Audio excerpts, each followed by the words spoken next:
This is Curious Television, a professional online-based television committed to promoting truth, balanced and objective reportage without fear. Please like, share and subscribe to our YouTube and Facebook channels. Curious Television, fearless pursuit of truth. As part of efforts to ensure effective and massive impact at the grassroots, the Livestock Productivity and Resilience Project, l-press, Kwara State, has further stepped down its ruminant production knowledge for over 300 smallholder farmers that are women and youth of the Agbeloba Omadara Cooperative Group Society.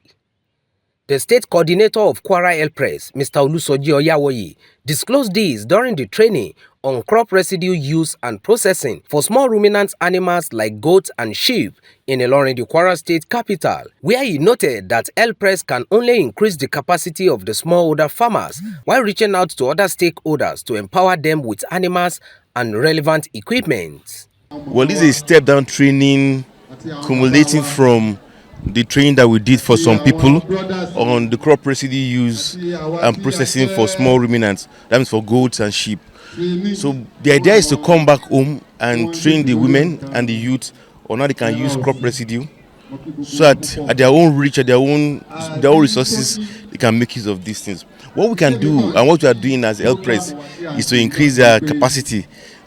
Then we are reaching out to like the government, the local government chairman, and to other agencies to empower them, because in the mandate we cannot really give them things. What we can do is clustered interventions, like we've given groups clusters, crop residue crushers for clusters for a group. But we have reached out to several establishments that can empower them maybe with goods or with finances. But what we will do, we will support them with health facilities, health or veterinary services, and with capacity building and advisories. That's what we can do for them, and that's what we are doing for them. No, you see, the Agbeloba, this particular farming cooperative, there are more than 1,000 across 3 local governments. But what we have here is about 300 people here. We did one last week in another part of the state for the same cooperative. Goat farming is a gold mine that people do not know. If you have 2 goats, they can become 10 in 1 year. And if you need money, you can sell 2 to pay your school fees of the children. If you need a bag of rice, sell 2, you sell them. So it's a lot of wealth is hidden in goat farming. People do not know about it. Our grandparents were very wise. When we need money for school, they will sell 2 and they will give us the money. But we can do it too in our backyard. We can do 2. If you have 10 goats as a civil servant, if you need money, you sell 2. Yeah, okay. So a lot of wealth is hidden in goat farming. That's what we are just pushing. That you can do goat farming. It's a store of wealth for emergency. It's a store of wealth for needs. At Ijigba, we have been doing the step-down training for people about the small ruminants. And these have been taken like maybe 4 or 5 times now that we have been doing it. The essence of the training is that we look at the present situation of the country. We look at it from the perspective of we are thinking of how we are going to remove poverty from the people. We now think the best way we can do it is to let people know the usefulness of the small ruminants, which is goats and sheep. So that's the essence of us here today. We are here to let them know the usefulness of the goats, how they can get the money from goats, the economic value of goats and others. That's the essence of us here today. Yes, my little advice for them is that, as we all know that with the present situation of the country, every one of us we need to think of how we can get back from the economy. If the economy is collecting from us, we should think of how we can get back from the economy. And one of the best reasons is that if we are doing these small ruminants, as we all know that getting a goat in 6 months, that a goat can turn to 2 or 3. So that is the reason why we are now thinking of that. If people are doing this, they'll be able to face the challenge the economy is bringing for us. The representative of the Kwara State Commissioner for Agriculture, Olorutoyosi Thomas, who was represented by the Director of Veterinary Services, Dr. Abdulateef Olugban, and the leader, Kwara State House of Assembly, Obamagaji Abdul Kadri, and others maintain that the program is effective, making impact at the grassroots where people can create wealth through livestock to generate income. The message of the Honorable Commissioner is to let people know what the governor is doing about agriculture, especially on livestock. That people can use the livestock to improve themselves, to create wealth, and use the wealth to improve for their students, for their children, their family, and for themselves. That livestock farming can be another way of another source of money for people, and people can become wealthy using rearing of goats, sheep, and even cattle. It's sustainable. We all know that during Ileya festival, if you quantify the amount of money that is involved in the business of livestock, you can say it's a lot of money. So instead of now importing, bringing animals from the far north, from Chad, from Niger, why don't we grow it here and rear them here and use it ourselves? We'll rear it, we'll sell it, and we consume on our own. So it's like creating the wealth within our people. It's a very good business. And we as a veterinary doctor, we are ready to support. Well, whether we like it or not, the animal will be sick, or with us around, you can be rest assured that we are ready to take care of them. And that will go a long way. No animal will die. As presently, we are even doing that.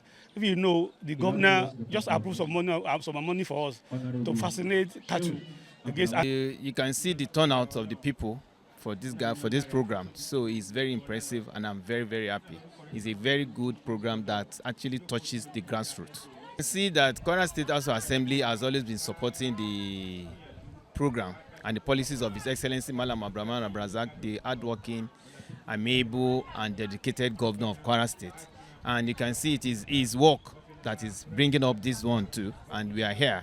As the leader of Kwara State House Assembly, it shows that we are working together and we are ready to support His Excellency in all ramifications, you understand, to ensure that his visions for Kwara State farmers and for Kwara State to be the food basket of Nigeria comes to reality.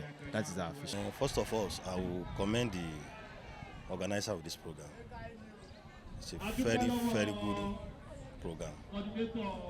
The program is going to contribute to the economic growth of Kwara State, especially Ilorin West local government. And I see the program as empowerment. It may be a farming, but empowerment in terms of farming. Because rearing of the goat is a very lucrative farming for now, with what I experienced. Like what I mentioned when I was delivering my welcome address then, that in Saudi Arabia, they made a request of 2 million goats from Nigeria, which I believe up to now they have not gotten it. Involved in this kind of program, it will boost the economy. And it's not type of the farming that difficult in doing it. It's like what I said, it's very lucrative and easy. Involving youth, women, and elderly people can involve in this kind of farming. For my own local government, which I mentioned earlier, we are going to contribute to this program. Though we have a lot of farming programs, they are already in the pipeline, which very soon, the next month or next 2 months, we are going to start executing it. We are trying to acquire land to up to like 1,000 acres, which we are going to plan in having many farming, like goat farming, like poultry, like normal farming, like cultivating farming. We have a lot like that because we want to do it to empower our youth. Because when you empower youth, it will reduce the criminal in the society, especially in local government, because we are the closest government to the people. Some of the participants also react to the development. I really thank our able governor, Malam Abdurrahman Abrazak, for these works that he have been doing, and he's still doing it, and we hope he will still do better. Based on this program that we just went through, that we just concluded program, the l-press program, I really acquired a lot because I was taught practical and theoretical aspect of these animals, the sheep and goat, how they rear them, the food, the environment, then the feeding process, the food that they let us know that all this material that we think is not good, that we just abandon them. They are very, very good for their health. That is, if we give them, feed it, they will be able to grow well. And this material that they are using to produce their food is very, very affordable for them. And compared to those that are buying, those ones that they are buying in the market, we prepare some, like we do. We did one practical there. All the material that we use is just 4,200, and our instructor let us know that this material they are selling it at the rate of 16,000 naira in the market. Whereas if we did this thing in our previous precious home by ourselves, it is very, very affordable for us. Whereas we can be giving them. It's not that we just abandon those animals, let them to just go and be eating just ordinary food. It's not normal for them. By giving them all this food, even their body will be very, very fresh. Dúpẹ́ ní ọwọ́ Ọlọ́run, so a ṣe dúpẹ́ lọ́wọ́ gómìnà wa Abdulrahman Abdulrasaq, wọ́n ṣe takuntakun gan. Even níbi ẹ̀kọ́ tí a lọ kọ́ tó jẹ́ pé training tó jẹ́ pé under àwọn náà ni program yìí wá, wọ́n ṣe kùtùkùtù méje yàyà mẹ́fà. Wọ́n sì jẹ́wọ́ pé ọmọ tí wọ́n bí léèrè làwọn tó sì ń hùwà rí sí Nàìjíríà, sí Kwara. So a dúpẹ́ nínú ẹ̀kọ́ tá a kọ́, nínú àwọn nǹkan ọ̀sìn tá a kọ́, a rí i pé ẹ̀kọ́ gidi ló wà ń bẹ̀, ìmọ̀ sì wà ń bẹ̀. Fún pàápàá níbi àwọn ọmọ yìí ni pé téèyàn bá ní ewúrẹ́ èèyàn téèyàn ń sìn fúnra èèyàn, àtún nídìí à ń lọ pé dókítà kan fún ẹran, bóyá ẹran ń ṣàárẹ̀ ni àbí bóyá nǹkan kan ṣe ẹran. Mọ̀ pé oríṣiríṣi àwọn nǹkan kan ni ó wà tí ẹran náà máa ń sìn gẹ́gẹ́ bí àwọn èèyàn náà ni. So àní nídìí pé a lọ pé dókítà gangan. Gbogbo àwọn ẹ̀kọ́ tá a kọ́ ń bẹ̀, wọ́n fún wọn lábẹ́rẹ́ ni, wọ́n produce oúnjẹ fún wọn ni, wọ́n fún wọn ní anything tí ẹran ò fi mọ group dáadáa. Tí ẹran ṣe ń bí ẹyọ kan tí ó mọ bí méjì, tí ó mọ bí mẹ́ta, gbogbo ẹ̀kọ́ yẹn la rí kọ́ ń bẹ̀ tó dẹ̀ yé wa. Before now, the Livestock Productivity and Resilience Project, Kwara l-press, had successfully trained 1,000 extension agents and farmers with a view to ensuring food security within and around the state. This is Curious Television, a professional online-based television committed to promoting truth, balanced and objective reportage without fear. Please like, share and subscribe to our YouTube and Facebook channels. Curious Television, fearless pursuit of truth.